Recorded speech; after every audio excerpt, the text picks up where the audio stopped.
Olá, meu amigo, minha amiga, obrigado pela audiência, você que acompanha a programação da TV da Cidade, aqui em São José do Rio Preto. Obrigado, agora começamos o programa Luciano Alvarenga Debate, para a internet, para Rio Preto, para o mundo e para todos que debatem, que discutem, que querem saber das coisas a partir de um ponto de vista diferente. Porque a ideia do programa é essa, né? É importante colocar isso, tá no jeito já, Jair? Bacana. Olha só. A ideia é essa, a ideia é debate, a ideia é discussão e por uma angulação diferente. É permitir a você que olhe para aquilo tudo que está acontecendo de tal forma que você consiga visualizar os temas em debate na sociedade brasileira de uma maneira mais inusitada, numa outra perspectiva. E essa é a intenção do meu programa, esse programa que... Ô Jair, já faz quanto tempo que a gente está no ar, cara? Começamos em agosto, né? Começamos na primeira semana de agosto e já estamos na metade de outubro, portanto, 2 meses e meio de programa ao vivo, todos os dias, aqui na TV da Cidade. TV da Cidade essa que eu agradeço a oportunidade, o espaço que tem me dado para poder conversar com você que está em casa agora. Você que está em casa, você que, aliás... Você que frequenta o Mercadão Municipal, quero mandar um grande abraço a todos do Mercadão Municipal, especialmente ao meu amigo Tadal, pastelaria do Tadal ali. Aliás, preciso passar lá, comer um pastel, tomar um café. Quero mandar um grande abraço ao Enio e a Andréia, a sapataria ali do Higienópolis, na Abrão Tomé, ao Edgar, a relojoaria também ali do Abrão Tomé, a toda aquela galera, a Rose, a Rose é uma costureira de mão cheia, tem uma loja ali na Abrão Tomé também, na esquina com a Paula Vidali. Todas são pessoas que trabalham, pessoas que empreendem, pessoas que tocam a sua vida, ganham a vida, educam seus filhos, né? Pessoas que fazem parte da cidade, pessoas que constroem a grandeza, a beleza, a força de São José do Rio Preto e desse Brasil inteiro. Brasil, país formado de pessoas que empreendem, que lutam e que buscam. Aliás, se a gente poderia começar agora um pouco falando nesse sentido... Eu acho que há um enorme preconceito com o estado de São Paulo. Fala-se muito do preconceito de São Paulo contra os outros, mas fala-se pouco do preconceito que se tem com São Paulo. Tá? São Paulo é um estado com características particulares, com características peculiares. São Paulo é um estado onde a presença marcante da imigração europeia no final do século XIX e no início do século XX foi feita de maneira muito contundente, de maneira muito expressiva. Milhões e milhões de famílias vieram da Itália, da Alemanha, da Espanha no final do século XIX para cá, especialmente da Itália. A presença da comunidade árabe em São Paulo também é muito expressiva, ou seja, judaica inclusive. Ou seja, São Paulo tem características particulares, características peculiares. São Paulo é um estado moderno, São Paulo é um estado desenvolvido, é um estado marcado por uma cultura empreendedora, de um povo que trabalha, que luta, que batalha mesmo a construção da sua vida, da sua família e da comunidade onde está inserido. É o lugar onde existe o mais importante agrupamento de empresários do país. Os mais importantes empresários do país estão em São Paulo. As empresas mais fortes, as empresas mais contundentes e mais modernas do país também estão em São Paulo. As melhores e mais importantes universidades do Brasil estão em São Paulo. Ou seja, São Paulo é um estado que tem peculiaridades, que é marcado pela sua história. E uma história de empreendedorismo, é uma história de um povo que fez e constrói São Paulo. Tá? E aqui eu incluo a mescla com os indígenas que formaram os bandeirantes, ou seja, o intercâmbio sexual e cultural dos brancos portugueses com o indígena deram origem ao bandeirante. Bandeirante esse, figura extremamente emblemática do Brasil colonial, o Brasil colonial da primeira fase, que é o bandeirante que vai empreender, que vai adentrar o território brasileiro, que vai ocupar o território brasileiro, que vai mapear o território brasileiro, que vai desenhar o território brasileiro, para que a compreensão toda que nós temos hoje do Brasil, em termos de território, em termos de espacialidade, nós devemos a esse bandeirante, resultado do intercâmbio sexual e cultural do branco português com o indígena conhecedor da terra e o branco que dominava técnicas que naquele momento foram fundamentais para a expansão do território brasileiro. Tá? a mescla com o negro africano, com o negro que dentro do contexto histórico do Brasil vivido naquele momento é o negro escravo, mas é o negro escravo que contribui com a sua cultura, que contribui com a sua religiosidade, que contribui com o seu trabalho, ainda que um trabalho escravo, ainda que um trabalho aviltado pela escravidão, mas ele contribui com essa mescla, com essa miscigenação. São Paulo é o resultado de 400 anos de uma miscigenação, de uma mescla de povos e culturas que fez e faz a grandeza de São Paulo. E isso precisa ser conhecido, precisa ser respeitado. Há um grande preconceito com São Paulo e um torpe entendimento da cultura paulista. Tá? O paulista tem como uma marca fundamental o seu empreendedorismo. E existem partidos políticos, e tem partidos políticos que gostam de apontar o dedo para São Paulo e falar que São Paulo é conservador, que São Paulo é reacionário, que São Paulo é isso e aquilo. Não, São Paulo não é conservador, São Paulo não é reacionário. São Paulo simplesmente tem uma imagem particular a respeito daquilo que ele entende que deva ser a política e que deva ser o desenvolvimento do Brasil. Tá? São Paulo é um estado que não precisa, tá, de um agrupamento de benesses que outros estados do Brasil usam e necessitam e precisam e devem fazer isso. Essa que é a questão. São Paulo é um estado moderno, um estado desenvolvido, é um estado que tecnologicamente está muito mais avançado do que os outros estados brasileiros. E digo isso, e devo dizer, e digo isso sem nenhum drama, sem nenhum problema. O Brasil deve conquistar a altura que o estado de São Paulo conquistou. O Brasil como um todo deve sim se desenvolver, o Brasil como um todo deve buscar os seus caminhos, mas o Brasil todo buscar os seus caminhos não significa apontar o dedo para São Paulo, acusando São Paulo daquilo que foi e faz a grandeza do Estado. É aí que está a grande questão, e o Jair está chamando a minha atenção pro comercial. 1 minuto eu volto.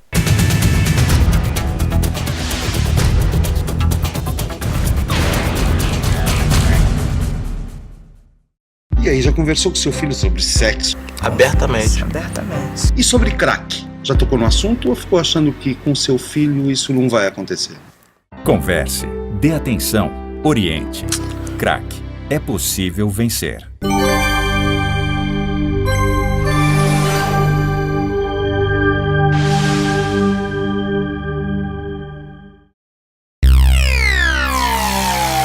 A Amplitude Net é uma empresa dinâmica e arrojada capaz de oferecer soluções completas e inovadoras nos segmentos de informática, telecomunicações, segurança e tecnologia da informação. Amplitude Net, o melhor da tecnologia em um só lugar.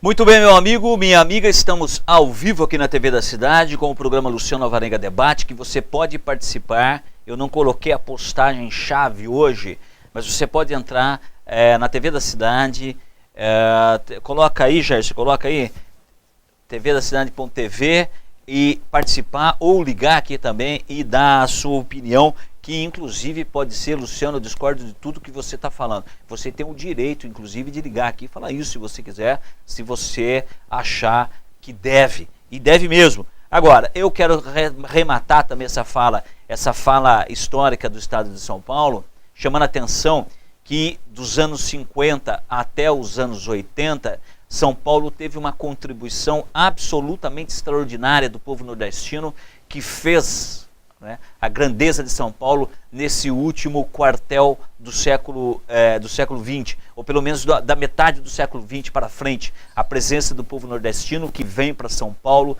faz a força do Estado, constrói São Paulo, o desenvolvimento industrial, a segunda fase do desenvolvimento industrial brasileiro que se dá em São Paulo a partir dos anos 50. É importante destacar isso. É importante destacar também que regiões como o Nordeste hoje vêm se desenvolvendo. O estado de Pernambuco deu um salto de desenvolvimento extraordinário nesses últimos 15 anos. É importante destacar isso. É importante dizer que o Brasil deve sim desenvolver, que o Brasil deve sim buscar cada região o seu destino, cada região o teu futuro. Agora, isso não implica apontar o dedo para São Paulo, como determinados partidos gostam de fazer. tá? Chamando o Estado de São Paulo disso e aquilo, porque esse Estado não vota de acordo com o que o partido A quer que ele faça, né? O Estado tem a sua peculiaridade, o Estado tem a sua identidade, o povo paulista tem a sua identidade, essa identidade demarca de maneira muito clara o que o Estado pensa. E é interessante observar, meu querido, se você pega todos os anos, todo o século XX, você vai ver que sempre o Estado de São Paulo se posiciona em relação ao Brasil, se posiciona em relação à federação de maneira altiva, de maneira adulta, de maneira madura e inteira. Pode ter errado, provavelmente errou inúmeras vezes, mas não errou quando escolheu ficar em pé e contestar aquilo que ele imaginava que deveria contestar. Tenho orgulho de fazer parte do Estado de São Paulo, de estar aqui, né, e fazer parte dessa construção, e eu quero que você saiba disso. Olha só, eu vi um vídeo ontem, muito engraçado, rachei de dar risada, muito engraçado mesmo. Jair, solta. What? Turn down for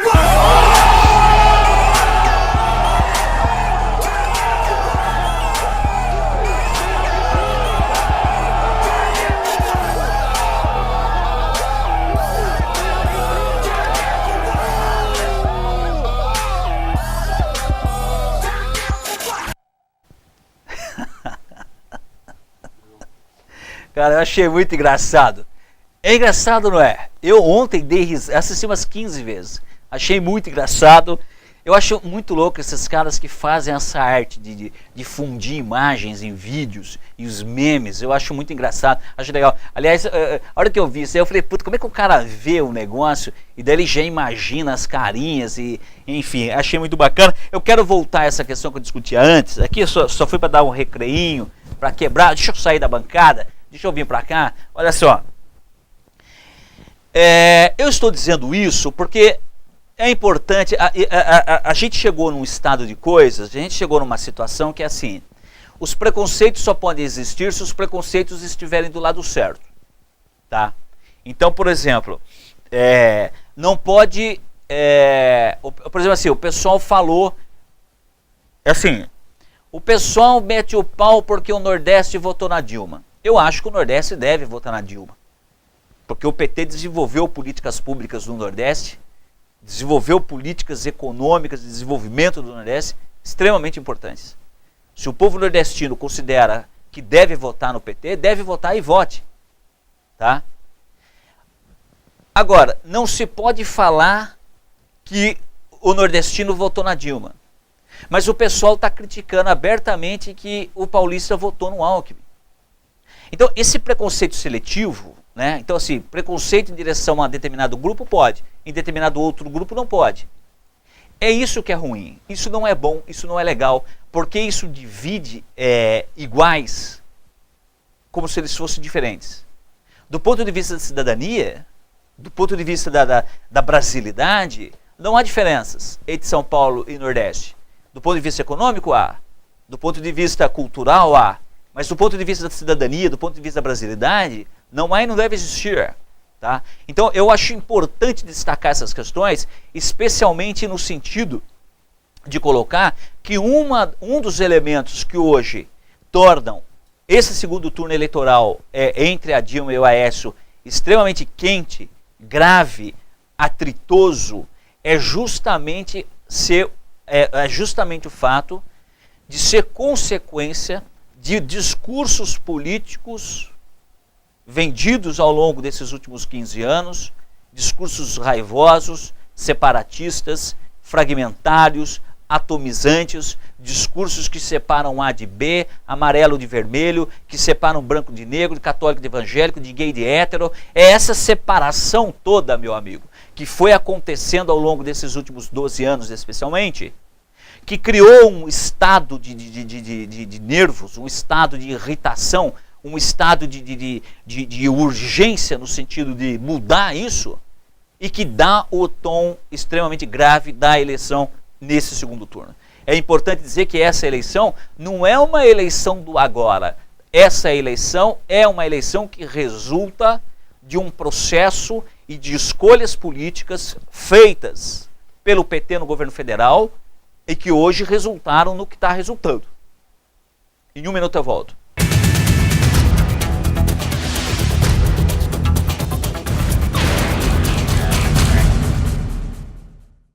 E aí, já conversou com seu filho sobre sexo? Abertamente. E sobre crack? Já tocou no assunto ou ficou achando que com seu filho isso não vai acontecer? Converse, dê atenção, oriente. Crack, é possível vencer.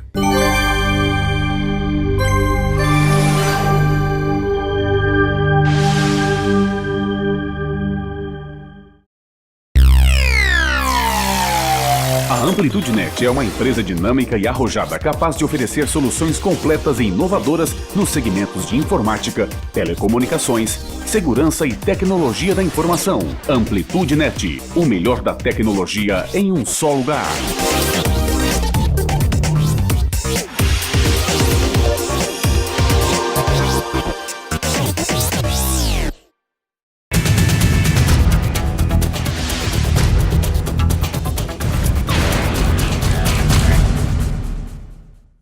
Olá, meu amigo, minha amiga, obrigado pela audiência. Estamos continuando e continuamos agora o programa Luciano Alvarenga Debate, ao vivo aqui na TV da Cidade, conversando com o São José do Rio Preto e o mundo, e lembrando você, não é, que estamos em pleno segundo turno eleitoral brasileiro. Aliás, choveu pra caramba aqui no interior do estado, choveu pra caramba aqui em Rio Preto, graças a Deus. O clima voltou a uma normalidade, pelo menos aqui nessa região, é importante dizer isso. Apesar, claro, ainda da gravidade do quadro de águas, especialmente da capital de São Paulo, e chamar a atenção assim, olha, as pessoas têm uma certa dificuldade, é legal destacar isso, as pessoas têm uma certa dificuldade em mudar, Então elas se imaginam assim, eu disse tal coisa, eu não posso desdizer isso. Dizer as coisas e se afirmar nessa ou naquela direção é parte de um processo de amadurecimento, é parte de um processo de vida, né? À medida em que nós amadurecemos, que nós ficamos mais adultos, mais velhos, é natural que nós façamos uma releitura daquilo que nós entendíamos antes, que nós entendíamos quando éramos mais jovens. Mudar é fundamental. É claro que nós temos uma essência, é claro que nós temos um cerne, né, que é aquilo que nos define como nós somos. Agora, esse cerne, ainda que ele não mude, a composição desse cerne muda, a leitura de mundo muda, a maneira com que nós percebemos determinadas coisas mudam. As nossas anteriores verdades, elas ficam mais relativizadas, elas ficam mais assim, como se nós olhássemos para ela melhor. É como se verdades outrora afirmadas por nós, e nós temos a mania, por exemplo, de quando temos 15, 18 anos, 20 anos, de sermos contundentes com as nossas verdades, de afirmarmos, é isso, é aquilo, é tananã, tananã, tananã. Quer dizer, a gente gosta de dizer, né, de ser contundente em fazer afirmações, não, é isso, é aquilo. Isso é característica dessa fase, é característica da adolescência. E à medida em que você amadurece, à medida que você percebe o mundo, você nota que as coisas são mais complexas, que o mundo não é preto e branco, que há matizes de cores entre o branco e o preto, né? E que a realidade ela é muito mais complexa, ela é muito mais misturada, confusa do que nos parecia inicialmente. E é natural que você amadurecendo, que você crescendo, que você se desenvolvendo, que você conhecendo pessoas e gentes pelo mundo, que você se transforme e se transforme na direção que essas experiências vão apontando. Nesse sentido, mudar é ótimo, mudar é excelente. É ajustar aquilo que você pensa sobre o mundo, é ajustar aquilo que você pensa da vida àquilo que você está vivendo, né? A coisa mais estranha que há, e é estranho no sentido de que não é bom, é você ir avançando na vida e continuar falando e continuar afirmando verdades de quando você tinha 20 anos. Eu não consigo imaginar que tipo de verdade nós possamos ter quando temos 20 anos de idade. Quando 20 anos temos, somos imaturos, não temos experiência, não temos conhecimento. Temos fé. Fé de que aquilo que estamos afirmando seja verdade. Fé em acreditar que aquilo que estamos afirmando seja correto. Agora, com o tempo, com o andar da vida, com a maturidade, nós ganhamos não apenas experiência, nós ganhamos não apenas maturidade, mas nós ganhamos também mais conhecimento. Aliás, precisamos adquirir conhecimento. Aliás, a vida por si só, ela dá. Eu preciso ler, eu preciso estudar, eu preciso melhorar culturalmente, eu preciso assistir bons filmes, viajar, conhecer lugares, experimentar coisas novas que acrescentem, né, ao seu processo de maturação. Essa transformação toda, ela necessariamente te leva, né, essa transformação toda necessariamente te leva a entender a vida de uma forma diferente. E é claro que quem te conhece vai perceber que você mudou, vai perceber que você está mudando. Tem gente que gosta de dizer assim, eu sou velho, mas tenho espírito de jovem. Olha, isso é uma pena. Porque velho tem que ter espírito de velho. Velho com espírito de jovem é um anacronismo, é uma aberração. Velho tem que ter sabedoria, tem que ter maturidade, tem que ter experiência. E maturidade, sabedoria e experiência vem com a vida, vem com o sofrimento, vem com os tombos. E quem cai, quem sofre, quem leva tombo, chega na maturidade, chega na velhice, meu amigo, com espírito de velho. E isso é bom. Aliás, é isso que a sociedade precisa. É disso que nós precisamos. E, aliás, é disso que a juventude está precisando. Um dos grandes elementos e importantes elementos que demarcam e caracterizam a juventude brasileira atual é a falta de referência. É a falta de referência. É a falta de ter nos adultos, de ter nas pessoas mais velhas, nas pessoas maduras ou velhas, um referencial. Um referencial para que eles se guiem. Os velhos, os adultos, os maduros, eles precisam ser um GPS aos adolescentes e aos jovens. Eles precisam ser um mapa guia em que os jovens possam se referenciar. E os adultos, especialmente os adultos, abriram mão, nesses últimos 20 anos, em cumprir esse papel. Na ânsia de querer ser jovem para sempre, não amadureceram, não aprenderam e deixaram de querer ser referências para aqueles que são jovens. Precisamos recuperar isso. E eu acho que os jovens precisam disso, nós adultos queremos e precisamos fazer isso, porque senão, se não cumprimos o nosso papel, adoecemos. Meu amigo, muito obrigado pela audiência, obrigado por acompanhar o programa Luciano Alvarenga Debate. Continue com a programação da TV da Cidade, ao meio-dia, ao vivo. Você assiste a uma nova entrevista com o Rei no Opinião Cidade. Até mais.